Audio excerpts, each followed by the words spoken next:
ఒక ఊరిలోనూ ఒక చిన్న పాప ఉండేది, 5 ఏళ్ల పాప. ఆ పాప పేరు చిన్ని. ఆ పాప బొమ్మల్లాంటి చూపులు.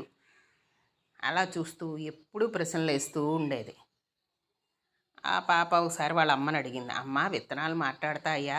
ఆ విత్తనాలకు కూడా కళ్ళు వస్తాయా అని అడిగింది. ఆ అమ్మ నవ్వుతూ అంది, ఏంటే ఆ ప్రశ్నలు, బంగారం గింజ అయితే మాట్లాడుతుంది కూడాను అంది.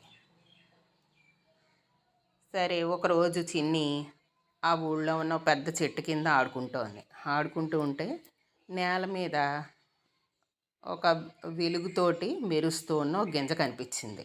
బంగారంలా మెరుస్తూ ఉన్న ఒక గింజ కనిపించింది చెట్టు కింద. చిన్ని అనుకుంది, అరే ఇది గింజ కాదు, బంగారు బొమ్మలా ఉంది ఇది అని ఆ గింజను తీసుకుని తాటి చెట్టు పక్కన నాటేసింది. ఏదో జరిగేలా ఉంది అని అనుకుంది. అది అలా అనిపించింది, ఆ మనసుకు అలా అనిపించింది, ఏదో జరగబోతోంది అనిపించింది. సరే, ఆవేళ రాత్రంతా గాలులు వీచాయి బాగా, మెరిసే కాంతులతోటి ఆ ప్రాంతం అంతా నిండిపోయింది. తెల్లవారేసరికి అక్కడ వింత చెట్టు మొలిచింది. దాని ఆకులు చుక్కల్లా మెరిసిపోతున్నాయి. చుట్టూ అంతా సువాసన వెదజల్లుతోంది. అక్కడ ఓ చిన్న పెట్ట కూడా వచ్చి కూర్చుంది. కానీ అది సామాన్యమైన పెట్ట కాదు, అది మాట్లాడుతుంది.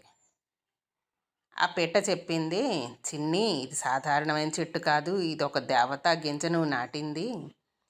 ఈ చెట్టు ప్రతి ఉదయం ఒక కోరిక తీర్చగలదు, కానీ తప్పుగా వాడితే మాత్రం అంతే కదా అని చెప్పింది. చిన్ని అందప్పుడు, అబ్బా నిజంగానా, అలాగా, అయితే నాకు మొదటి కోరిక ఏంటంటే మామిడి పళ్ళ వర్షం కావాలి, మామిడి పళ్ళు వర్షంలా కురవాలి అని కోరుకుంది ఆ చెట్టుని. ఆ క్షణమే ఆకాశం నిండుగా మామిడి పళ్ళు రాలుతాయి. ఆకాశం నుంచి మామిడి పళ్ళు వర్షంలా కురవడం ప్రారంభిస్తాయి. ఆ ఊళ్ళో ఉన్న పిల్లలందరూ ఆనందంగా నృత్యం చేస్తారు, డ్యాన్స్ చేస్తారు ఈ మామిడి పళ్ళ వర్షం చూసి. చిన్ని కూడా మామిడి పండు తీసుకుని తింటూ అదంతా తిరుగుతూ ఉంటుంది. ఆ మిగిలిన పిల్లల చిన్ని ఫ్రెండ్స్ అందరూ అన్నారు, చిన్ని నీతో ఆడితే ఎప్పుడూ ఆనందంగా ఉంటుంది మాకు అన్నారు. సరే, ఆకాశంలో ఉయ్యాల. మరుసటి రోజు చిన్ని అంటుంది, నాకు గాల్లో ఉయ్యాల కావాలి అని అడిగింది ఆ చెట్టు దగ్గరికి వెళ్ళి. ఆమె తలపై చూసేసరికి మేఘాల మధ్య బంగారపు ఉయ్యాల. ఆమె పైకి ఎగిరి ఉయ్యాల్లో కూర్చుని పాటలు పాడుకోవడం ప్రారంభించింది. ఇలాగా చెట్టుని వాళ్ళు కోరుకుంటున్నారు, అది వాళ్ళ కోరికలు తీరుస్తోంది. ఆనందంగా గడిపేస్తున్నారు ఈ పిల్లలు, చిన్నీను తన ఫ్రెండ్స్ అందరూ కలిసి. ఆ ఊళ్ళో ఒక గ్రీడీ మాయ్ ఉన్నాడు.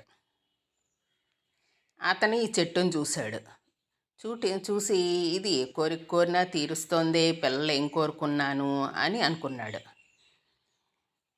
ఈ చెట్టు బంగారాన్ని కూడా పుట్టించేటట్టుగా అనిపిస్తోంది, అందుకని ఈ చెట్టుని కత్తితో కోస్తే బంగారం దొరుకుతుందేమోనో చూడాలి అనుకున్నాడు అతను చెట్టు దగ్గరికి వెళ్ళి ఆ చెట్టుని కోద్దామని చెప్పి కత్తి తీసుకుని ఆ చెట్టు మీద చెయ్యి వెయ్యనగానే ఆ మావయ్య కాస్తాను, అతను చెడ్డతను అనమాట ఆ మావయ్య కాస్త ఒక్కసారిగా తల నుంచి కాళ్ళ వరకు ఊడని పప్పెట్టుగా మారిపోయాడు. అంటే బొమ్మలా మారిపోయాడు, చెక్క బొమ్మలాగా. ఆ మావయ్యని కదిలిస్తున్నా కూడా ఈ చిన్నీను వాళ్ళ ఫ్రెండ్స్ వెళ్ళి, ఈ మావయ్య అంటే ఇలా అయిపోయాడు, చెక్క బొమ్మలా అయిపోయాడు అని కదిలించినా కూడా అతను కదలట్లేదు, చెక్క బొమ్మ అయిపోయాడు. అప్పుడు ఆ పెట్ట చెప్పింది, ఆ పక్షి ఉంది కదా, ఆ పక్షి చెప్పింది, ఈ చెట్టు స్వార్థం ఉన్న వాళ్ళు ముట్టుకుంటే కనుక వాళ్ళు ఏమడిగినా చెయ్యదు, స్వార్థంతో అడిగితే కనుక ఆ పని చెయ్యదు, ప్రేమగా అడిగితే మాత్రమే స్పందిస్తుంది. అంతే తప్పితే స్వార్థం కోసం చేశాడు కనుక మీ మావయ్య ఇలా అయిపోయాడు అని చెప్పింది. అప్పుడు చిన్ని ఏడుపు వచ్చింది చిన్నికి. వచ్చి, అయ్యో ఇదేంటి మావయ్య ఇలా అయిపోయాడు, చక్కబొమ్మ అయిపోయాడని ఆ చెట్టు నీడలోనే కూర్చుని మా మావయ్య తప్పు చేశాడు, కానీ మా మావయ్య మంచివాడిగా మారాలనే కోరిక కూడా నాకుంది, అందుకని మా మావయ్యని మార్చండి, మంచివాడిగా మార్చండి, మళ్ళీ తిరిగి మనిషిగా మార్చండి, మారిన తర్వాత మంచివాడిగా మారేటట్టుగా అలా మార్చండి అని ఆ చెట్టును కోరుకునేసరికి ఆ చెట్టు మళ్ళీ ఒకసారి మెరిసి మావయ్య మళ్ళీ మనిషిగా మారాడు. మారి ఇప్పుడు మంచివాడి కింద మారాడు.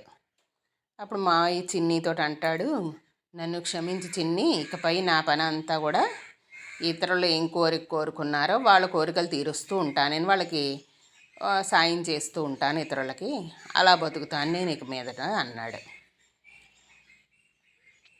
అప్పుడు చిన్ని, ఈ పిట్ట, ఈ మావయ్య ముగ్గురు కలిసి ఆ చెట్టు దగ్గర ప్రతిరోజు మంచి కోరిక కోరుకుంటూ ఉండేవారు. వాళ్ళ కోరికల్లో స్వార్థం లేకపోవడంతో ఆ చెట్టు కూడా వాళ్ళ కోరికలు తీరుస్తూ ఉండేది. వాళ్ళు తర్వాత పిల్లలు ఆ చెట్టు నుంచి బొమ్మలు కోరుకున్నారు. దాంతో బొమ్మల వర్షం కురిసింది. తర్వాత ఐస్ క్రీములు కోరుకున్నారు, ఐస్ క్రీముల వర్షం కురిసింది. ఇంకా వాళ్ళు ఏమేం కోరికలు కోరుకుంటే అవన్నీ ఆ చెట్టు నుంచి వర్షంలా కురుస్తూ ఉండేవి. అవన్నీ వాడుకుంటూ అలాగ వాటితో ఆడుకుంటూ పిల్లలందరూ ఎంజాయ్ చేస్తూ ఉండేవారు. ఇలా ఈ చిన్ని ఉంది కదా, ఈ చిన్న పాప వాళ్ళ ఊరంతా సంతోషంగా మారిపోయింది. ఆ చెట్టు రోజు ఒక కోరికను నెరవేరుస్తుంది. కానీ కావాల్సింది ఏంటంటే ప్రేమతో కూడిన కోరిక మాత్రమే. వాళ్ళు ఏం అడిగినా ప్రేమగా అడగాలి, స్వార్థం లేకుండా అడగాలి. అడిగితే ఆ చెట్టు నెరవేరుస్తుంది అన్నమాట. పిల్లలు విన్నారు కదా, ఈ కథ బాగుందా, నచ్చిందా? ఇంకో కథ తర్వాత చెప్పుకుందాం, మళ్ళీ రేపు చెప్పుకుందాం. సరే, బాయ్.